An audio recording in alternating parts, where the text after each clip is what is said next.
الرحمن الرحيم والصلاة والسلام على أشرف الأنبياء والمرسلين رب اشرح لي صدري ويسر لي أمري واحلل عقدة من لساني يفقهوا قولي. السلام عليكم ورحمة الله وبركاته. My name is Sumaya Hassan and welcome to another Aspire show. Today, as part of our Aspire Management Speak series, we will be talking about mentoring. There's a lot of discussion around mentoring. People are constantly being urged, get a mentor. So what is mentoring about? Should you get a mentor? Should you be a mentor? So today's Aspire session, inshallah, we will talk about mentorship and the ins and outs of mentorship. So we can start by trying to understand what is mentorship.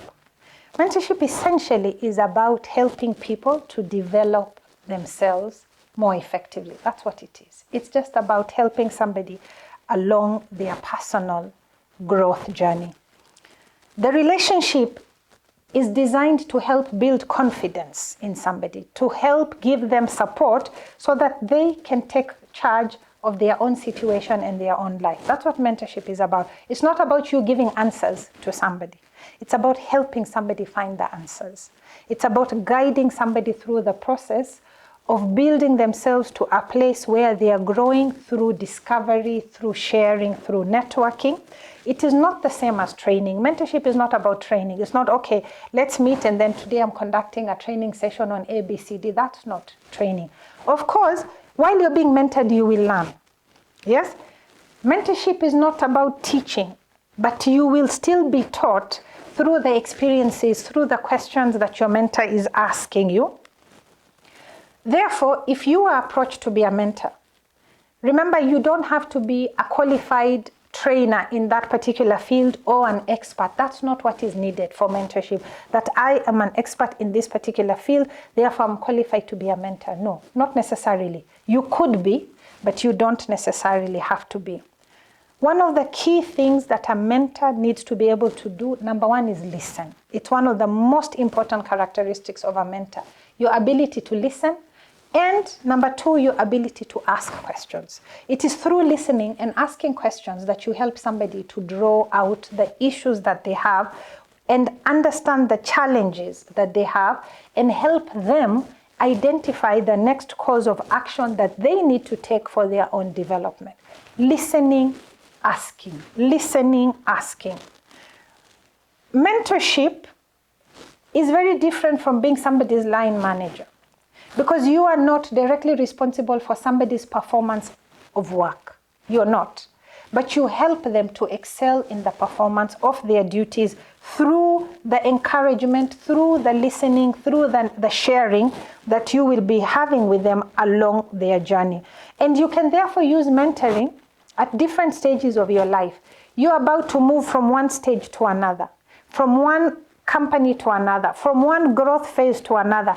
Each of those can benefit from having a mentor as they help you to move to the next stage of your life, whatever that stage is. Whatever that stage. Maybe you're about to be promoted. Maybe you want to apply for a higher position. Maybe you want to set off on a new educational path.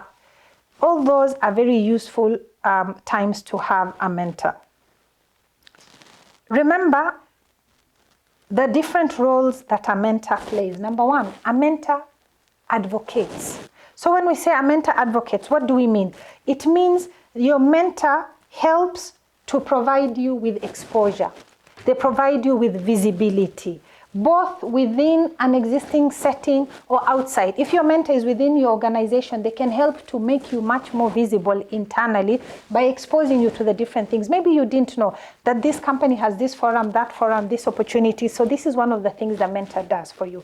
They can help to provide you with more exposure, visibility. They can push you. Why don't you attend this forum? Why don't you try and, participate in this? Why don't you apply for this? So they give you exposure and visibility.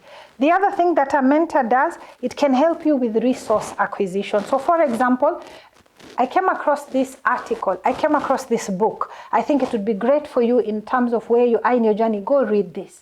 Go and explore this particular opportunity. There is a particular group that has been formed. There is a fund that for people like you or people who are exploring things like you to help them build capacity, whatever it is. Your mentor can help link you or open your mind to those types of resources and opportunities.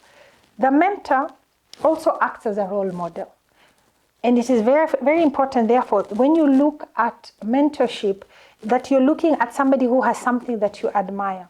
Is it in that particular field? Is it in another field? How are they a role model for you? What about the mentor aspires something in you or inspires you to do something? So they act as a role model from what they are doing themselves or what they have done.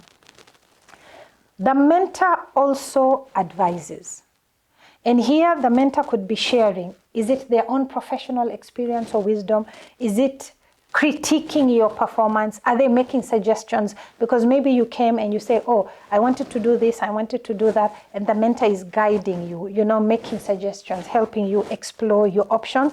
And that leads to the next thing that a mentor does, which in a way is almost helping to coach you, guiding you to learn new skills, guiding you to try out new things, practice new behaviors, so that then that helps you in the your personal journey. A mentor supports you. How does a mentor support you? They listen, and that's a critical part of mentorship, where they are listening, understanding what you're saying, understanding what you're not saying. That's very important, that you have a mentor who is emotionally intelligent to hear not only what you're saying, but also what you're not saying. A mentor can then help to explain the unwritten rules. Maybe you found yourself in a new position, and all of a sudden now you're in a leadership position, and you're wondering, I seem to be stepping on a lot of landmines, and not all the rules are written. Now the mentor helps to explain, by the way, in such positions, these are the do's. These are some of the don'ts. This is how people manage. This is how people engage. This is how people network. These are part of, and in fact, that's one of the critical resources a mentor can avail to you, is the benefit of their networks. They can help to link you into places where by yourself it might not have been very easy for you to reach. So the mentor then is somebody who becomes an advisor. Yes, somebody that you trust. That is important. That don't look for somebody to mentor you that you really don't trust. So they tell you something and you're always questioning, is there an ulterior motive? Are they being genuine? Look for somebody that you trust, so that then they can perform their role, because you need to talk to your mentor openly, and they need to listen. They need to ask. They need to guide. They need to help you, expand your perspectives on an issue. They support you, they encourage you, they also give you insights. So when they listen, this is what I'm hearing you say. This is what I'm picking up from the situation. They give you insight, but they're also a sounding board. So when you go and share some of these things, don't expect that the mentor will agree with everything you're saying. They can come back to you and be like, no, what I'm hearing here, this and that. They may come back and critique what you are saying. So they are a sounding board. They also give you an opportunity for self-reflection. They're almost holding a mirror up to you for you to really re-look and rethink about what you're saying, what you're going through, and self-reflect. So your mentor is not a yes person. They are not there permanently to just pat you on the back and say you're doing a great job even when you're not. When you are, they encourage you. But when you're not, they are the people who are telling you, you may want to take a step back and re-look at how you're going, re-look at the path that you have chosen. However, it's very important in a mentoring relationship that you remember, as mentees, or even if you are the mentor, that the responsibility for execution lies on you as the mentee. Don't now say, my mentor didn't do anything, that's why this didn't work. No, that responsibility is on you to make it work. The mentor is there to just guide you and support you and encourage you and help you, look at things in a wider perspective. They are not responsible for helping you to actually achieve. That is up to you, that you take whatever is being given to you in your mentoring and you make it work. Okay, why should you consider mentoring? Whether it is as a mentee or as a mentor. Remember, mentoring is very flexible. So don't say, I can't be mentored. I don't have time to mentor because I don't have time. Who said you need a whole day to do mentoring? You don't.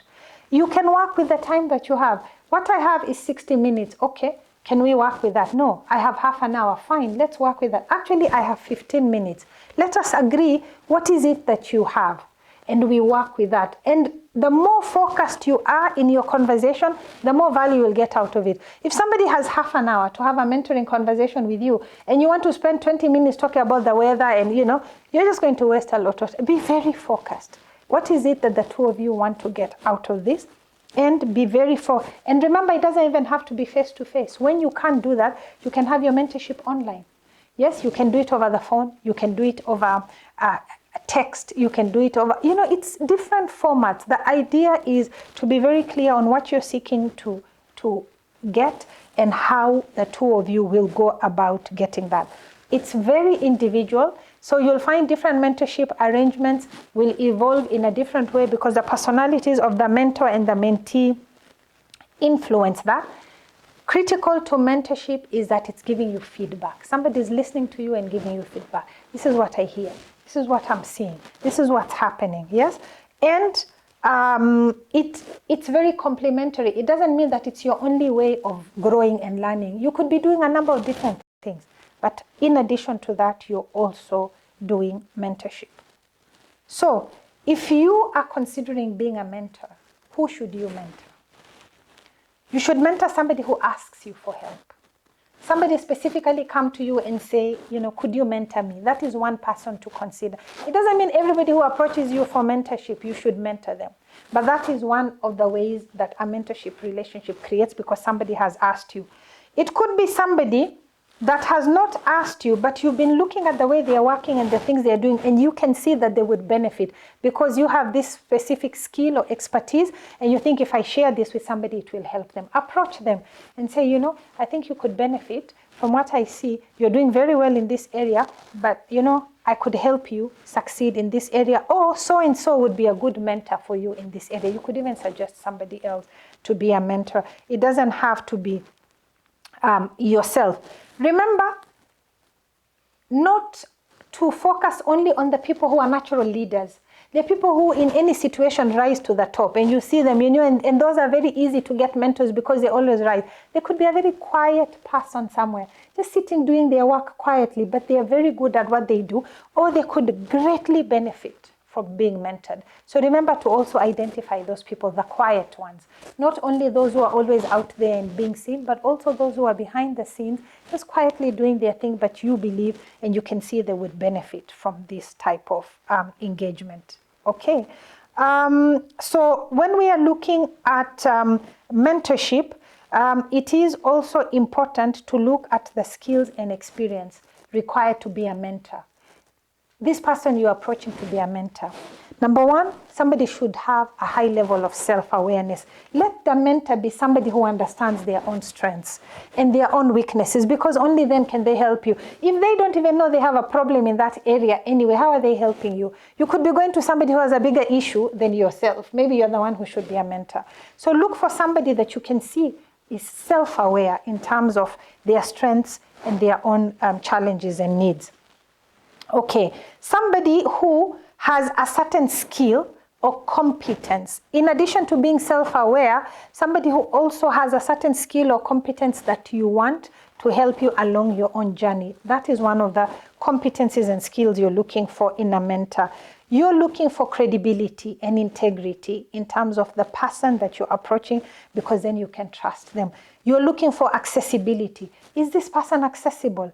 I would love for so-and-so to be my mentor, but how are you going to get him? He lives in the US, has no time, has no, So accessibility is very key to the mentoring relationship, that they are willing and they're able to commit certain time.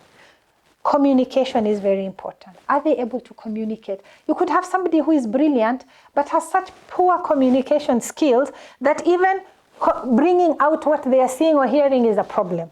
That would be a difficult mentoring relationship. Yes, if it's something that you want very badly, you can still, manage it with a lot of challenges, but communication is a key skill in your mentor.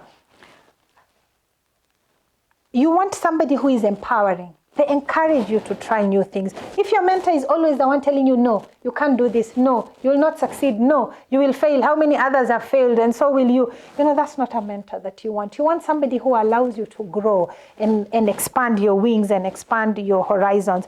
And therefore, another skill is somebody who has a desire to help others grow. If you have a mentor who wants to be the only shining star in the universe, that's a difficult mentor. You want a mentor who takes satisfaction in growing leaders under them. That is somebody that you look for to be a mentor, because for them, they regard their success helping others to succeed. You want a mentor who is empathetic, so they can listen, they can empathize with your situation. And you want somebody who is very understanding of different contexts, different environments, different backgrounds. Maybe you come from a culture that is very difficult to speak up. Does your mentor understand that? Or do they immediately come down listen, you're wasting my time. I have other things to do. If you're not ready to talk, go out. You want somebody who is understanding of the diversity of what you're bringing to the table, and they're able to help you deal with that. So when you're doing the actual mentorship session, you want to be very clear. What are the goals? What are you looking for? How do you want to go about this?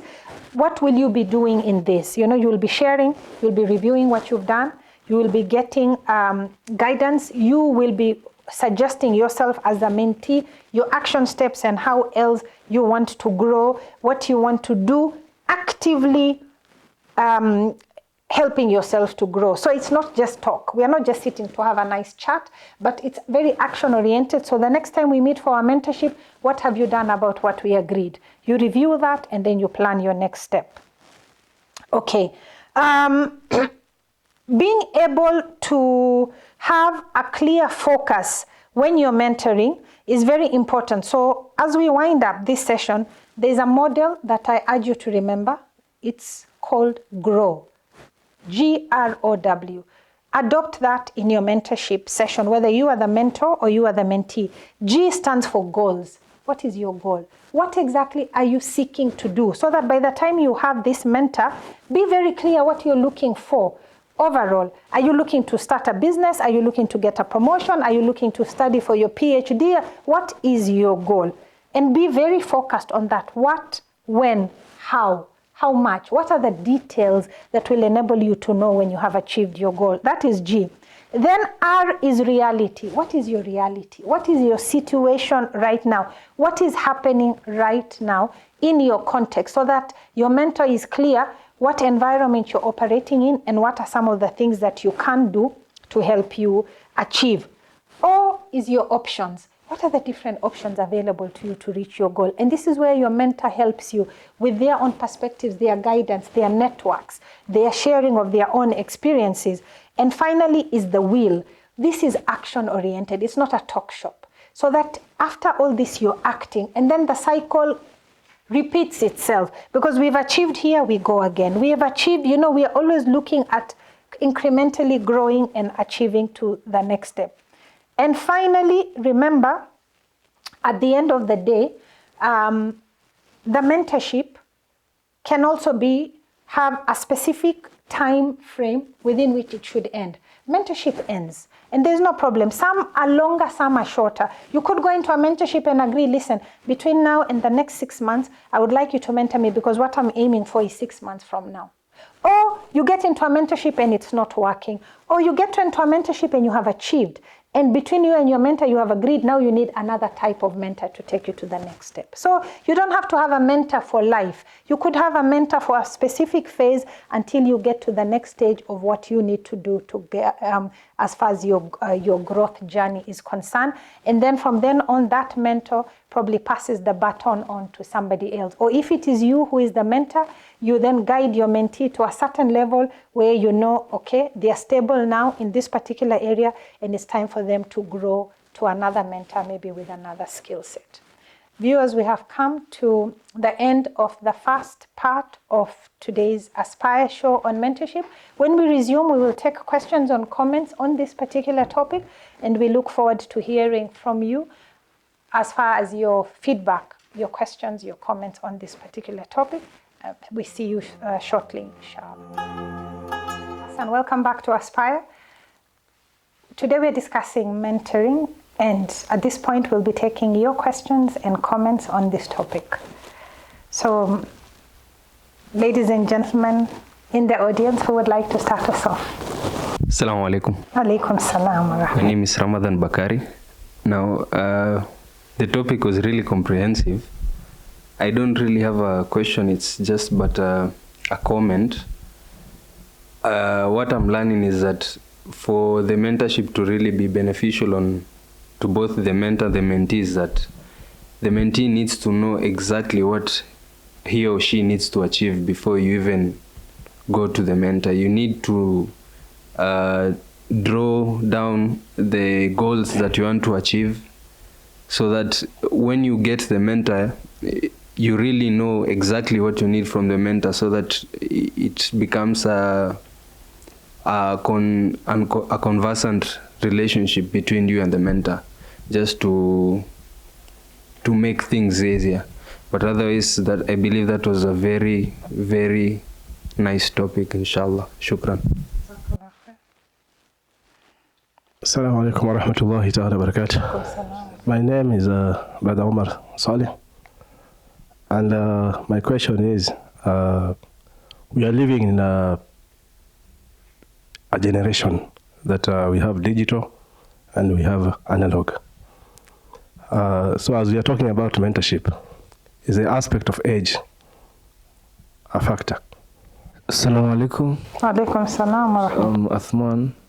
So let's say in a position where there's a certain mentor, and at some point you request them to invest into your idea or whatever it is that you're doing. This person invests, it grows, and their goals as the mentor change. Do you think that it would be wise for them to still continue mentoring you, or to say, you know what, from where to where we've reached now, I have different goals, or my direction may change, or I may be biased in giving my mentorship, so you'd rather move on to someone else? What do you think would be an appropriate means of, going forward from there? Assalamu alaikum wa rahmatullahi wa barakatuh. Alaikum salam wa rahmatullah. My name is Mabruka. Where I come from, I've been taught to appreciate. I'm appreciating the topic. Alhamdulillah, it's a good topic. My first question is there a specific number of mentors you can have, or is it a group of is it a certain group that you can have, like let's say about 10 mentors? Question number 2, all of us are diverse or different, we think differently. So each and every one of us has their own personal opinion. So as a mentor, it is for you to guide this person, your mentee, to have a better decision making, so that this person can be successful in their lives. So my question is, with each and every mentee, probably you have, like, let's say 4 or 5. They all have their own personal opinions of how they feel about or whatever you're going through. Probably it is something that you went and asked this person. Is it okay for you to consider all the opinions they're giving you, or is it for you to sit down and now brainstorm on the different opinions they give you, so that you're able to decide on whatever it is that you have in mind? Thirdly, last question is about having, as a mentee or a mentor, is it possible for you to mentor yourself, since as a mentor, you are a person who is, how would I put it, like you are a person who feels they're more comfortable with themselves. They are, let's say, they're confident about themselves. So is it okay for you to mentor yourself, and also learning from other people's experiences? Still, I go back to my point, is it okay for you to mentor yourself? Thank you. Okay. Assalamu alaikum. I'm Zahra. My question is, you said people who don't know how to express themselves. When you're mentoring someone, how do you help those people?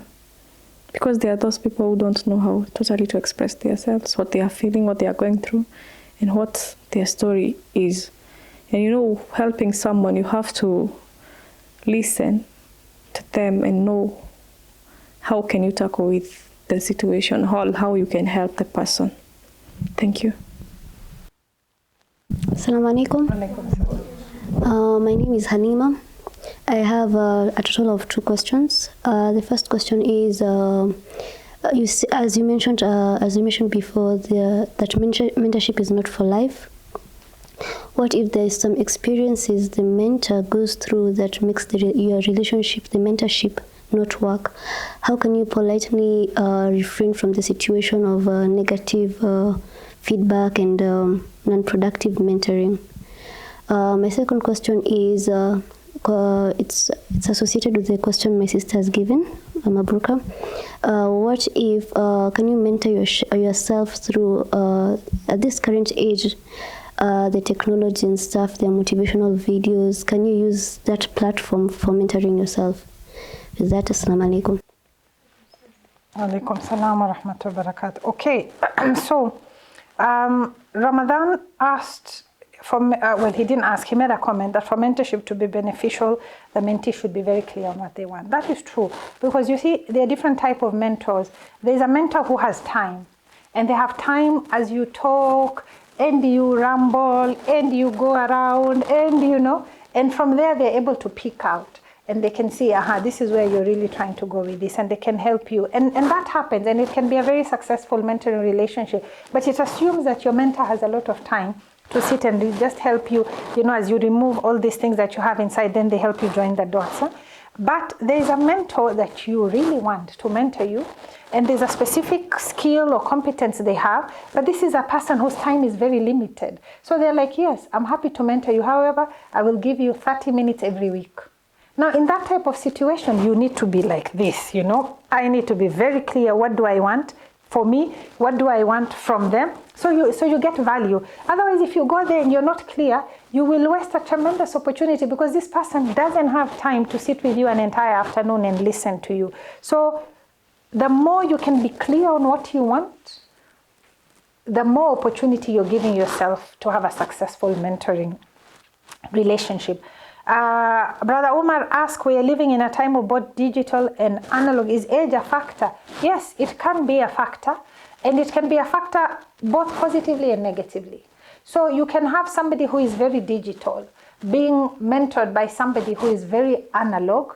That can be an opportunity, especially if you recall what we shared earlier, that you can learn something from everybody and anybody. You can still learn something tremendous from that person, and then you see how to digitize what you have been told. On the other hand, it could be a challenge if you want this person to mentor you because they have a certain specific skill, but whatever you are trying to do is all on a digital platform, and they just, you know, they don't, that's not their world. They are not getting it. That can be a bit of a challenge. So again, go back to being very clear on why are you approaching this person to be a mentor, so that you still get benefit even if they are in a completely different sector from you.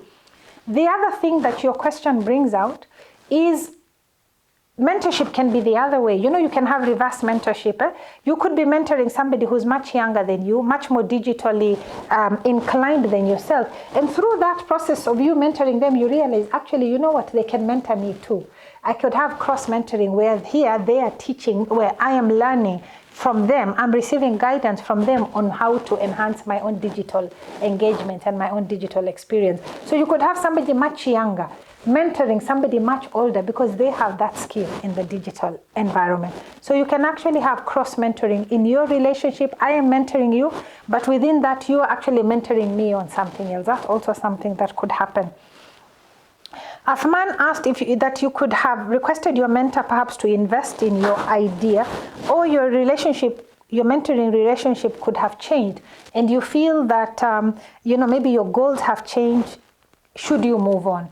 So this is one of the reasons why you terminate a mentoring relationship, because either you have reached the target that you were looking to reach, you have achieved a certain level that you were looking to achieve, or it's just not working.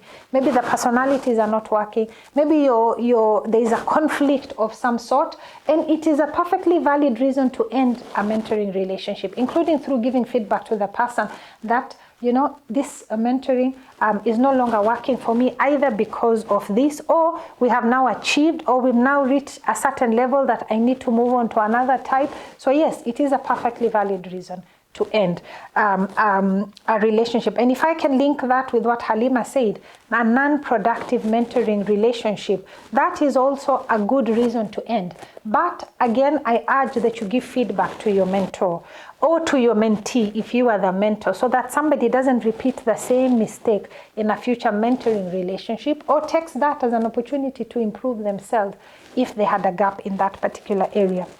Mabruka asked, is there a specific number of mentors you can have, or is it a group? So you could have a group of advisors, and the advisors come in at different times, maybe on different areas.